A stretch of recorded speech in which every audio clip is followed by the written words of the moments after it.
एहतशाम साहब, आपसे आगाज़ करते हैं।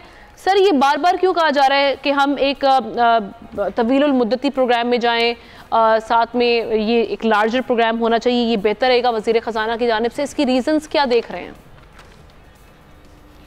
आमना, तीन चीज़ें बहुत अहम हैं आज के प्रोग्राम के हवाले से। बड़ा अच्छा टॉपिक है आपका। देखें, पहली तो बात यह है कि अभी हाल ही में जिस तरह भी आपने बताया, वाशिंगटन में मुज़ाकरात करके हमारे वज़ीर ख़जाना वापस आए हैं और यहाँ पे भी उन्होंने आके कहा है कि जी होपफुली 29 मई तक, अप्रैल तक हमें 1.1 बिलियन डॉलर की आखिरी किस्त मिल जाएगी।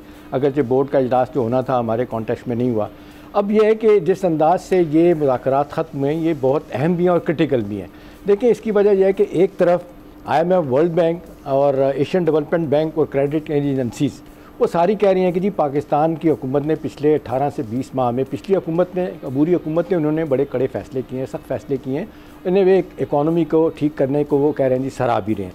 दूसरी तरफ आमना, जो असल बात है ना, जो क्रिटिकल है, वो ये अब अगला जो प्रोग्राम हमने लेना है, जिसका भी आप जिक्र कर रही हैं, 24वां प्रोग्राम होगा तकरीबन, ये 6 से 8 बिलियन का वो कह रहे हैं, छोटा रखें, हम बड़ा रखना चाह रहे हैं। अब हमारे मसाइल ये हैं कि वो फिगर आ गया बाकायदा कि हर साल 25 बिलियन डॉलर अगले 3 सालों में हमने 75 बिलियन डॉलर हर साल 25 जो है ना हमने वापस करना है।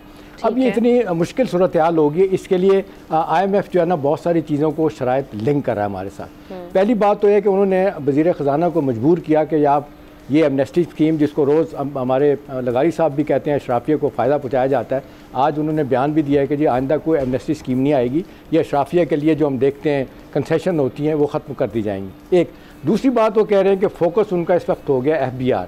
वो ये कहते हैं कि जी जब तक आप अपने पाँव पे खड़े नहीं होंगे, आप ये बैगिंग बॉल लेके फिरते रहेंगे। अभी आप बताएं आपने क्या किया है। अभी हुकूमत ने उनको बताया है कि जी हमने 43 लाख जो है रिटेलर्स हैं उनको आइडेंटिफाई किया है और वो उनसे हम लेंगे, टैक्स लेंगे। और लेकिन बदकिस्मती यह है कि हमने इसमें 6 माह में सिर्फ 50 लोगों ने अपने आप को रजिस्टर करवाया। हुकूमत ने कहा था 1 साल के अंदर अंदर रजिस्टर करवाना है, अभी तक वो आने के लिए तैयार नहीं है।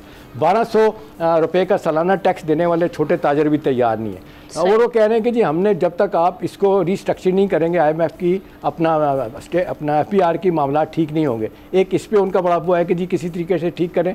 फिर वो आगे चल के ये कह रहे हैं कि जी ये फ़िक्स टैक्स रिजीम जो आप लगाने की कोशिश कर रहे हैं रिटेलर पे, हमें मंजूर नहीं है। फोर्स कर रहे हैं कि कोई और तरीक़ाकार लेके आएँ, हमारे पास ऑप्शन नहीं रह गया। फिर एक और बात है जो बड़ी अहम है, वो ये है कि जी वो ये कह रहे हैं कि जी आपका तकरीबन 120 बिलियन डॉलर का वो ये फॉरेन डेट है, शायद इससे ज़्यादा है। वो कहते हैं इसमें 30 बिलियन डॉलर चाइनीज़ कंपनी का है। आप हमें बताएं चाइना ने कौन कौन से आपने उनसे कर्जे लिए हुए हैं, किस किस मार्कअप पे लिए हुए हैं। हम उनको मानने के लिए तैयार नहीं है, बताने के हम कह रहे हैं कि जी ये मायदे खुफिया हैं। एक और बात जो है, 2 बातें हैं। इससे पहले आप बात है वो कह रहे हैं कि चीज़ों पे, रियल स्टेट पे टैक्स लगाने की बात कर रहे हैं, ज़री इनकम पे लगाने की बात में, और वो कह रहे हैं कि जी जितने हमारे प्रोफेशनल उन पर टैक्स लगाया जाए।